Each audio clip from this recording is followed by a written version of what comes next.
ಶಿವು ಬರಲಿ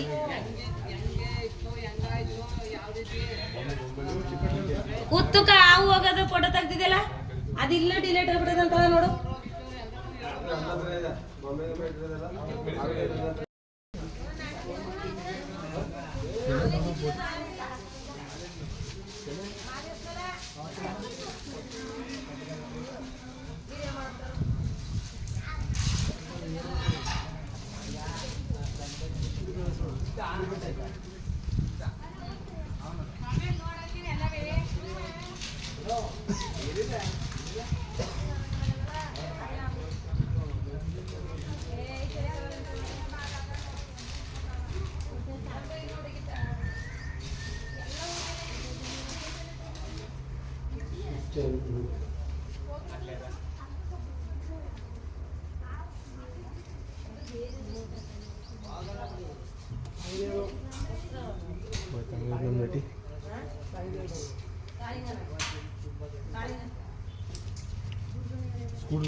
ಮಾಡಿ ಮಾಡಿ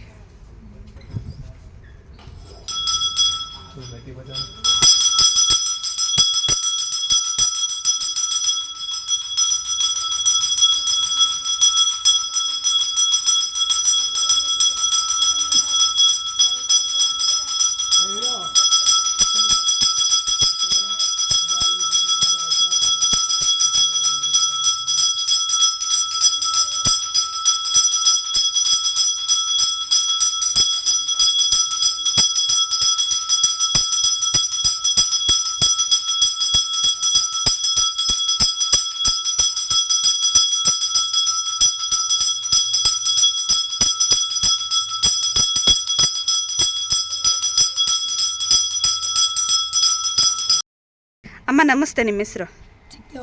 ಚಿಕ್ಕದೇವಮ್ಮ ಅಂತ. ಇಲ್ಲಿ ಪೂಜೆ ಮಾಡ್ತೀರಾ? ಎಷ್ಟು ವರ್ಷದಿಂದ? 5 ವರ್ಷ ಆಯ್ತಾ? ಓಕೆ. ಇದು ಯಾವಾಗಿಂದ ಈ ದೇವಸ್ಥಾನದ್ದು ಹಾವೆಲ್ಲ ಕಾಣಿಸ್ಕೊತೈತೆ ಇದೆಲ್ಲ ಅಂತ ಅದ್ರ ಪವಾಡಗಳೆಲ್ಲ ಹೇಳಿದ್ರಲ್ಲ, ಒಂದು ಸ್ವಲ್ಪ ಹೇಳಿ ಅಮ್ಮ ಅದ್ರ ಬಗ್ಗೆ.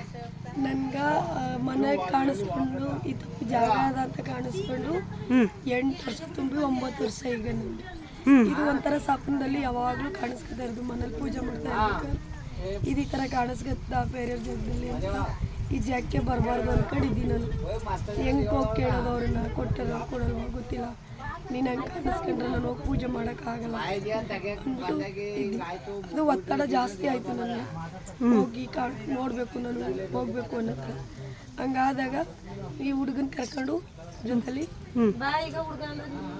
ಕರ್ಕೊಂಡು ಅವ್ರನ್ನ ಹುಡುಕೊಂಡು ಬಂದು ಎಲ್ಲಿದ್ದು ಯಾವ ಜಾಗದಲ್ಲಿದ್ದು ಅದು ಹೇಳೋಕ್ಕೋಸ್ಕರ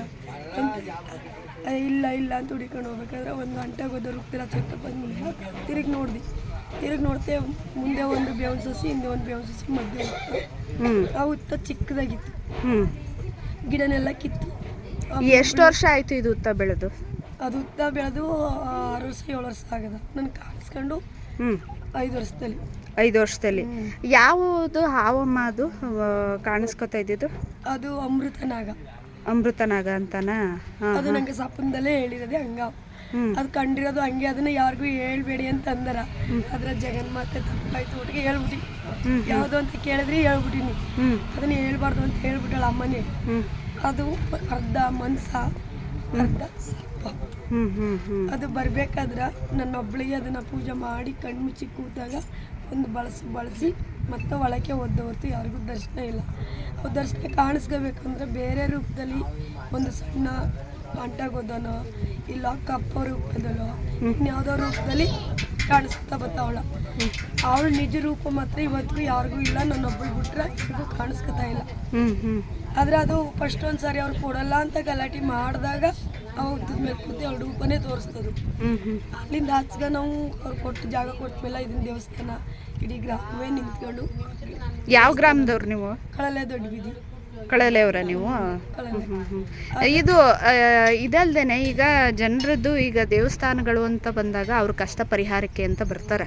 ಅದೇ ರೀತಿ ಏನಾದ್ರು ಇಲ್ಲೂ ಕೂಡ ಇದೆಯಾ?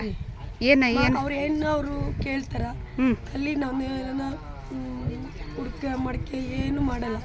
ಅಮ್ಮನ ಹತ್ರ ಒಂದು ನಿಂಬೆ ಹಣ್ಣು ಕೊಡ್ತೀವಿ, ಇಡ್ತೀವಿ, ಅದನ್ನ ಎತ್ತಿ ಕೊಡ್ತೀವಿ.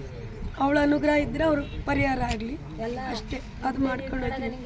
ಅಂದ್ರೆ ನಿಂಬೆ ಹಣ್ಣು ಹಿಂಗೆ ಮುಸಿ ಹಿಡ್ಕೊಂಡಾಗ ನಿಮ್ಮಲ್ಲಿ ಏನದ ಅದನ್ನ ಅಮ್ಮ ನನಗೆ ತೋರಿಸ್ತಾಳ.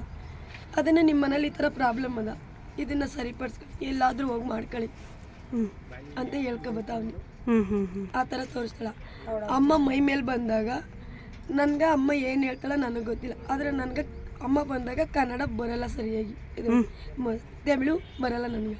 ಅಲ್ಲಿ ಅಮ್ಮ ಮಾತಾಡೋದು ತಮಿಳು ಜಾಸ್ತಿ, ತಮಿಳೇ ಮಾತಾಡೋದು ಅಮ್ಮ, ಕನ್ನಡ ಕಮ್ಮಿ ಮಾತಾಡೋದು. ಅದು ಅಮ್ಮ ಬಂದಾಗ ಹೇಳೋದು. ಅದು ಹುಣ್ಣಿಮೆ ಮತ್ತು ಮಾಸಕ್ಕೆ 2 ದಿನ. ಆದರೆ ತುಂಬ ಅಮ್ಮ ಕಾಣೋದು. ನನಗೆ ಅದನ್ನ ವಿಗ್ರಹ ಮಾಡಿಸ್ಬೇಕಲ್ಲ, ನನಗೆ ಆಸಕ್ತಿ ಇಲ್ವಲ್ಲಮ್ಮ, ನಾ ಹೆಂಗೆ ಮಾಡಲಿ ಅಂತ ಒಂದು ಮೂಲೆಯಲ್ಲಿ ಕೂತು ತುಂಬ ಯೋಚನೆ ಮಾಡ್ತಾ ಇರ್ಬೇಕಾದ್ರೆ ಇಲ್ಲಿ ಗೋಪುರ ಕಟ್ಟಿಸ್ಬೇಕು ಅಂತ ಕರೆಸಿದ್ನು ದುಂಡನಾಯ್ಕ ಅಂತ. ಅವ್ರು ಹೇಳಿದ್ರು, ನಾವು ವಿಗ್ರಹ ಮಾಡೋರ್ನೊಬ್ರು ಪತ್ತೆ ಮಾಡಿಕೊಡ್ತೀವಿ, ನೀ ಮಾಡಬೇಡ. ಆಗ ಅವರು ಒಬ್ಬರು ಶಿಲ್ಪಿ ಅವ್ರನ್ನ ತೋರಿಸ್ಕೊಟ್ರು, ಪ್ರವೀಣ್ ಅಂತ. ಅವ್ರ ಹತ್ರ ಹೋದಾಗ ಅವರು, ಇದು ನಿನ್ನ ಕೈಲಾದಷ್ಟು ಕೊಡು, ನಾನು ಮಾಡಿಕೊಡ್ತೀನಿ. ಎಷ್ಟೊತ್ತಿಂದ ಎಷ್ಟೊತ್ತವರೆಗೂ ದೇವಸ್ಥಾನ ಬಾಗಿಲು ತೆಗಿತೀರಾ? ಬೆಳಗ್ಗೆಯಿಂದ 5 ಗಂಟೆ. ಬೆಳಿಗ್ಗೆಯಿಂದ 5 ಗಂಟೆವರೆಗೂ ಬಾಗಿಲು ತೆಗ್ದಿರ್ತಾರೆ. ಹುಣ್ಣಿಮೆ ದಿನಕ್ಕೆ ತುಂಬ 10 ಗಂಟೆ ಇರ್ತೀವಿ. ಬೆಳಗ್ಗೆಯಿಂದ 7 ಗಂಟೆ ನೀವೇ ಪೂಜೆ ಮಾಡೋದಾ? ನಾವು ಪೂಜೆ ಮಾಡ್ತೀವಿ. ಸರಿ ಅಮ್ಮ, ಆಯ್ತು.